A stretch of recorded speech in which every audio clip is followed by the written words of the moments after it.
안녕하세요.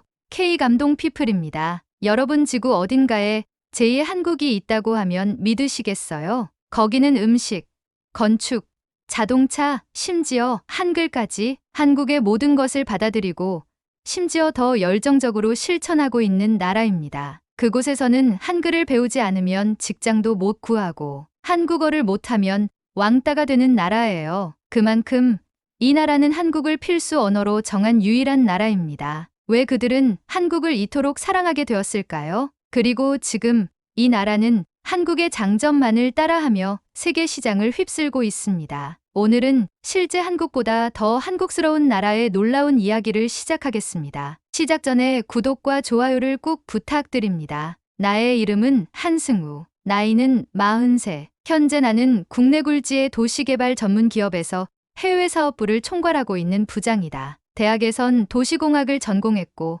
대학원까지 마치며 도시 인프라 설계와 스마트시티 분야에서 경력을 쌓아왔다. 지난 15년간 국내외를 오가며 신도시 프로젝트만도 수십 건. 내가 참여한 도시들의 일부는 지금도 위성지도에서 또렷하게 확인할 수 있다. 그럼에도 불구하고 이번 출장만큼은 왠지 모르게 심장이 빠르게 뛰고 있었다. 목적지는 몽골, 울란바토르. 서울에서 비행기로 3시간 남짓 거리지만 체감으로는 지구 반대편처럼 낯선 곳. 몽골 정부는 최근 몇 년 사이 빠르게 성장하고 있는 인구를 수용하기 위해 수도, 외곽의 대규모 신도시 몽탄 프로젝트를 추진 중이었다. 그런데 이 도시에는 특별한 점이 하나 있었다. 바로 한국형 도시 개발 모델을 기반으로 설계되고 있다는 것. 교통망, 상하수도, 주거단지, 행정구역, 구조까지 모든 것이 대한민국의 도시 시스템을 바탕으로 구현되고 있었다. 나는 이 프로젝트의 총괄 파트너로서 현장 실사를 위해 울란바토르로 향하는 대한항공 여객기에 몸을 실었다. 비행기 창문을 통해 내려다 보이는 몽골의 대지는 눈으로 하얗게 덮여 있었다. 대지는 거칠고 광활했으며 사람이 살고 있는 흔적이 거의 느껴지지 않을 정도로 황량했다. 그 순간 나도 모르게 중얼거렸다. 이런 땅에 도시를 짓는다고? 영하 35도. 기내 방송에서 안내된 울란바토르의 현재 기온은 내가 지금까지 경험한 추위 중 최악이었다. 하지만 그 추위보다 더 낯설게 다가온 건 공항을 나섰을 때 마주한 그 풍경이었다. 하얗게 얼어붙은 도로 위를 조용히 달리는 버스. 그 옆을 걷는 사람들의 패딩과 마스크.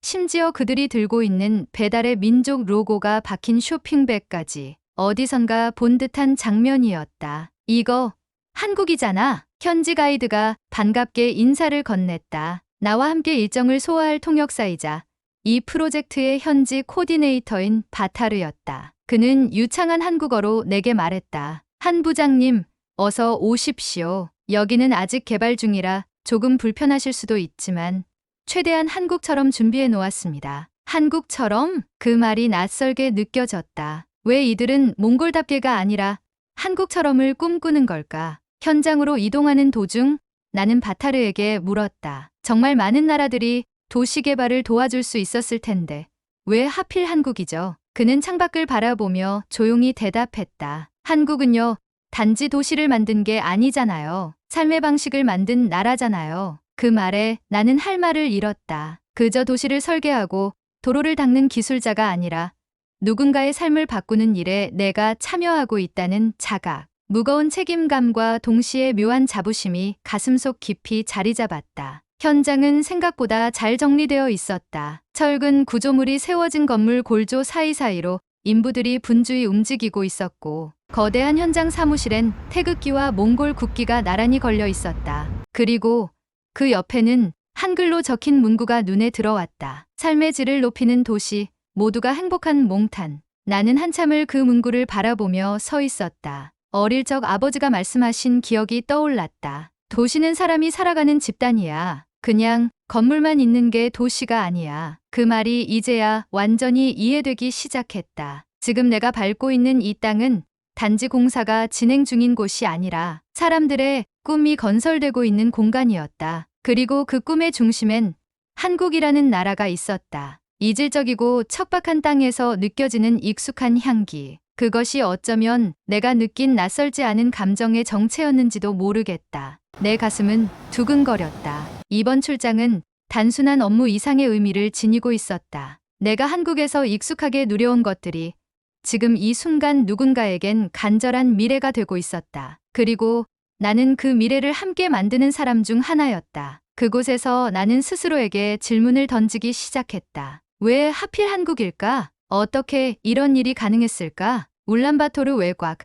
끝없이 펼쳐진 평원 위에 삐죽삐죽 솟아오르는 철골 구조물들. 맹추위 속에서도 멈추지 않고 움직이는 중장비들. 눈보라를 뚫고 돌아가는 크레인. 그 속에서 나는 머릿속을 떠나지 않는 질문에 시달렸다. 몽골은 지금 격변의 시기에 놓여 있다. 급격한 도시화로 인해 수도 울란바토르엔 인구의 절반 이상이 몰려 살고 있고 이로 인한 공공시설의 포화, 교통체증, 대기오염, 주거난, 실업률 상승 등의 문제들이 도미노처럼 이어지고 있다. 게다가 기후변화로 인해 유목민들의 삶터였던 광활한 대지가 점점 사막화되고 있었고 이는 또다시 도시로의 인구 유입을 가속화시키는 원인이 되고 있었다. 하지만 그들에게 있어 가장 절박한 문제는 삶의 질이었다. 그저 사는 것이 아니라 어떻게 사는가에 대한 근본적인 질문. 그리고 이 지점에서 그들의 눈앞에 나타난 모델이 바로 대한민국이었다. 처음 이 프로젝트를 제안받았을 때만 해도 나는 기술 수출 정도로 생각했다.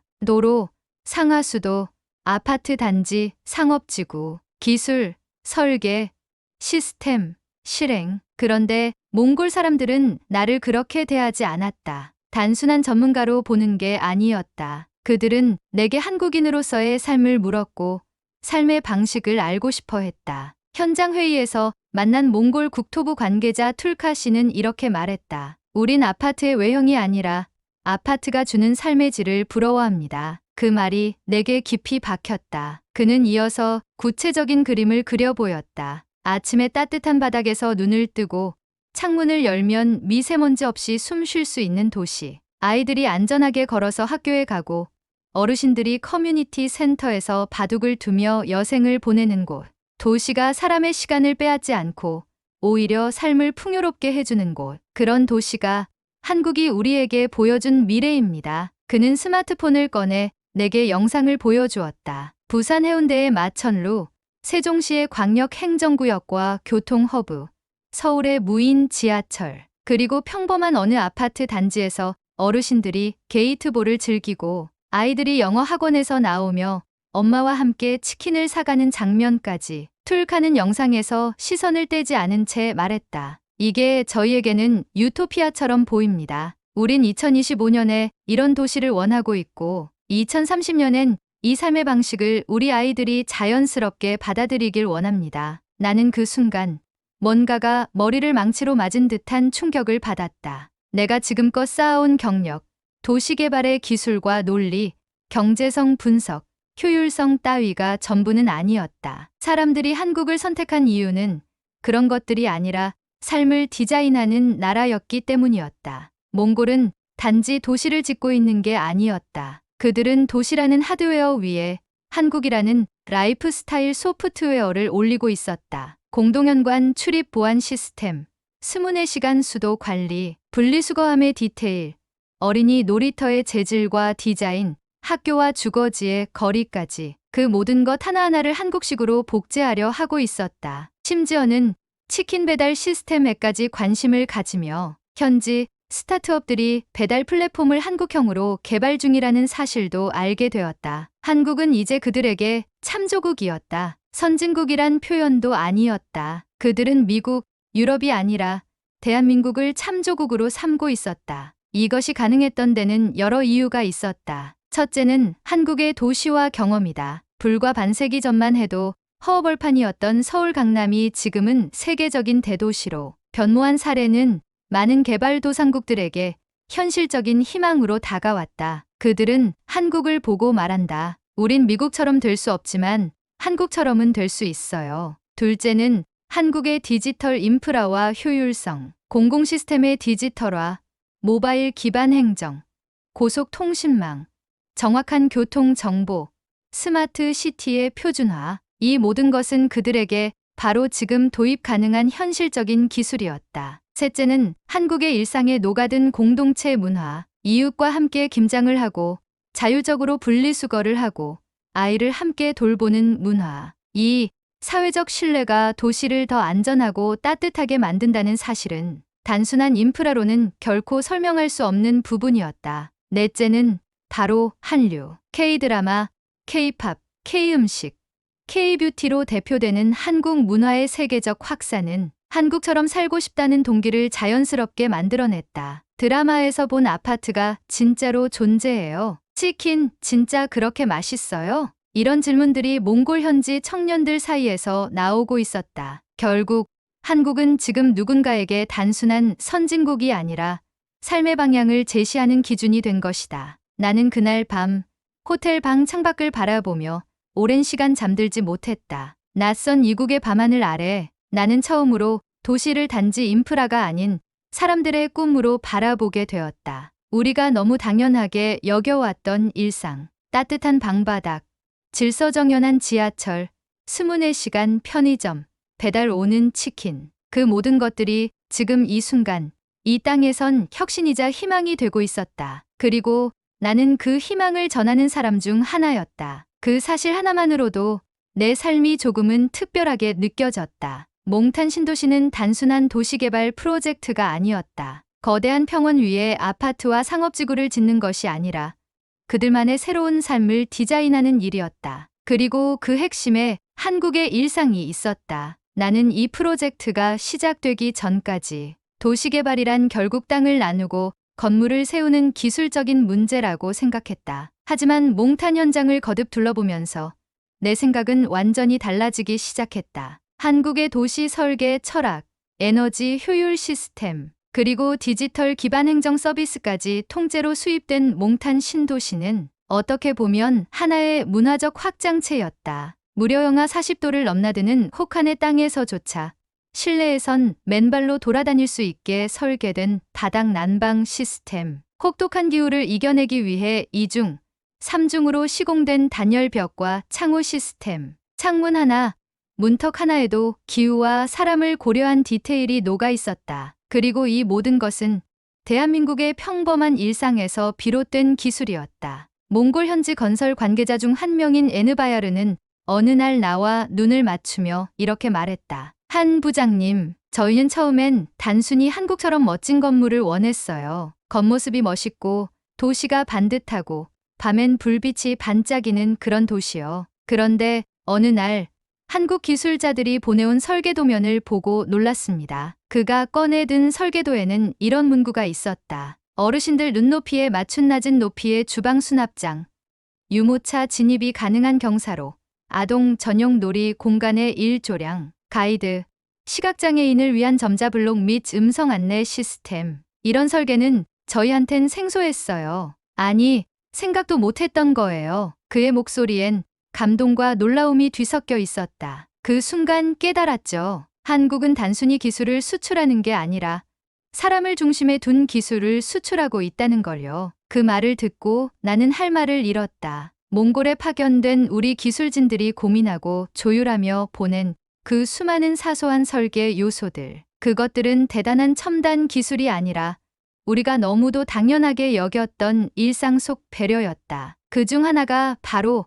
바닥 난방이었다. 한국에선 거의 모든 아파트에 기본으로 들어가는 바닥 난방이지만 몽골에선 획기적인 아이템이었다. 영하 40도의 날씨에 외부에서 돌아온 가족이 맨발로 들어서도 따뜻한 바닥이 그들을 맞이하는 것. 이 단순한 구조가 몽골 사람들에게는 기술의 기적처럼 느껴지고 있었다. 처음엔 이상했어요. 왜 굳이 바닥 전체를 데우는 건지 비효율적인 거 아니냐고 생각했죠. 현지 시공관리자 바야르는 말했다. 그런데 겨울에 시범주택에 들어가 보니 그 바닥 하나가 주는 위로를 알겠더라고요. 아이들이 맨발로 장난치고 어르신들이 요가를 하시고 이건 단지 난방이 아니라 삶의 방식이구나 싶었죠. 나는 그 이야기를 들으며 머릿속을 정리했다. 우리가 개발하고 전수한 것은 단지 도시 기반 시설이 아니라 사람을 생각한 기술, 그리고 기술 너머의 따뜻함이었다. 나는 서울의 한 아파트에서 자라며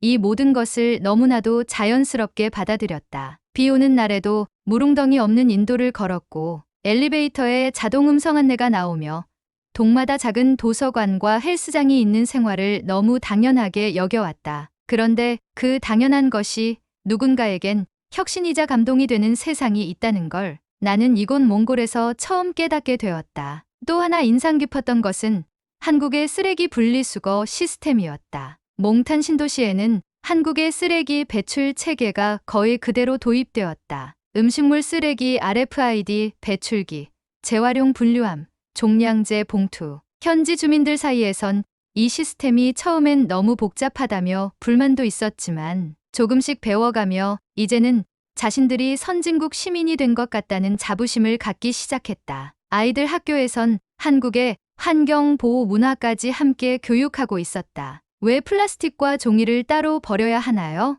왜 음식물은 따로 담아야 하나요? 그 질문에 대해 선생님은 이렇게 대답했다고 한다. 이건 단지 쓰레기를 나누는 게 아니라 다음 세대를 위한 존중입니다. 나는 그 말을 듣고 눈시울이 붉어졌다. 우리가 아무렇지도 않게 해오던 작은 습관 하나하나가 이곳에선 교육이었고 철학이었고 문명이었다. 이처럼 몽탄 신도시의 진짜 가치는 건물이 아니라 가치의 수출이었다. 우리가 너무도 당연하게 여겼던 그 모든 것들.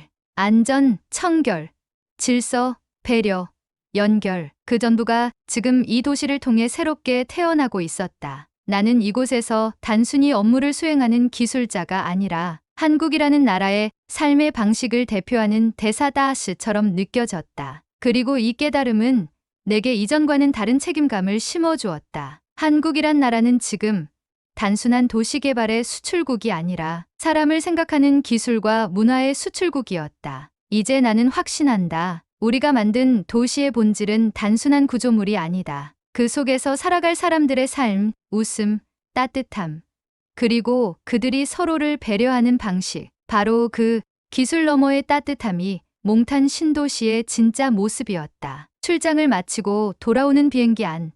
나는 기내식도 손에 대지 못한 채 창밖만 바라봤다. 짙은 밤하늘을 뚫고 서울로 향하는 항공기의 날개가 잔잔히 흔들릴 때마다 내 마음도 함께 출렁였다. 몽탄에서의 나날들이 눈처럼 쏟아져 내렸다. 혹독한 추위 속에서도 묵묵히 일하던 현지 근로자들의 모습, 설계도 하나하나에 담긴 한국 기술자들의 배려, 그리고 한국을 꿈꾸며 내게 쏟아지던 몽골 사람들의 질문들까지 그 모든 기억들이 내 가슴을 깊이 파고들었다. 머릿속을 떠나지 않는 질문이 있었다. 우리가 가진 것의 가치를 정말 알고 있을까? 이 한국다움 속에 숨어있는 자부심을 우리는 충분히 느끼고 있을까?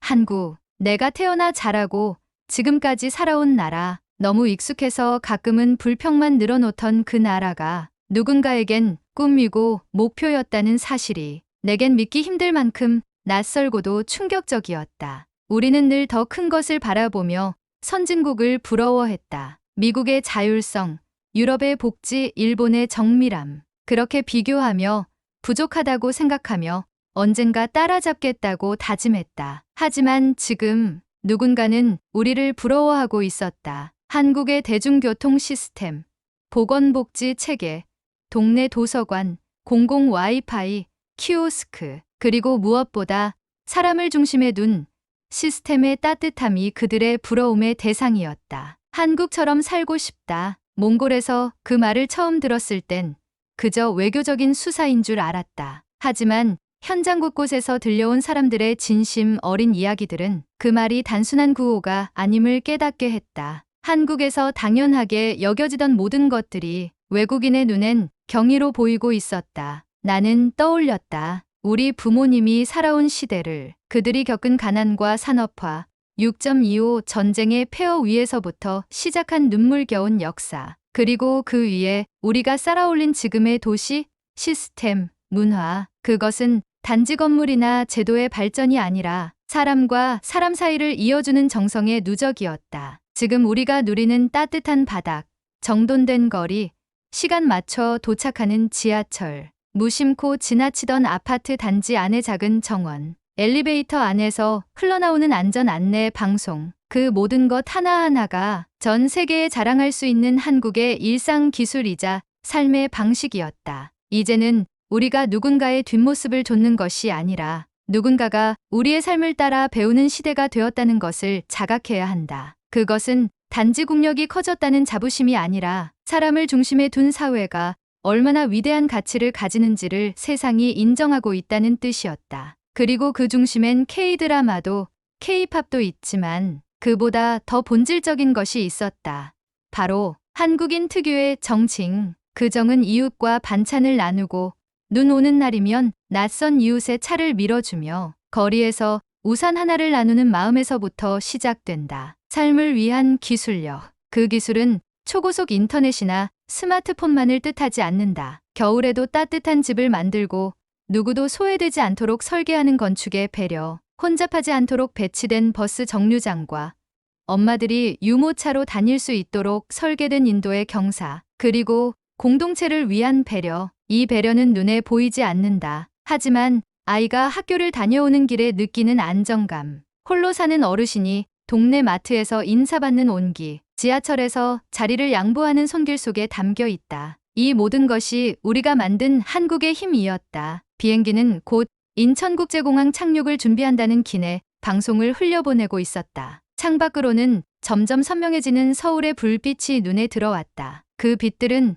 내가 지금까지 살아온 삶의 터전이자 앞으로 우리가 세계에 보여줄 가장 따뜻한 미래의 원형이었다. 나는 속으로 다짐했다. 이제부터는 우리 스스로가 가진 이 한국다움의 가치를 더 소중히 여기겠다고. 누군가에게는 부러움의 대상이 될 만큼 위대한 이 일상을 앞으로 더 많은 사람들에게 제대로 전하고 싶다고. 이 한국이라는 나라를 통해 사람답게 사는 삶의 가치를 발견할 수 있기를 바라고, 이 작은 기적이 어딘가에서는 누군가의 희망이 되고 있다는 것을 잊지 말아야 한다는 생각을 하면서 오늘의 이야기를 마무리하겠습니다. 마지막으로 1초면 충분한 구독과 좋아요를 부탁드리며 늘 건강하시고 마음 따뜻한 영상으로 다시 찾아뵙겠습니다. 지금까지 K감동 피플이었습니다.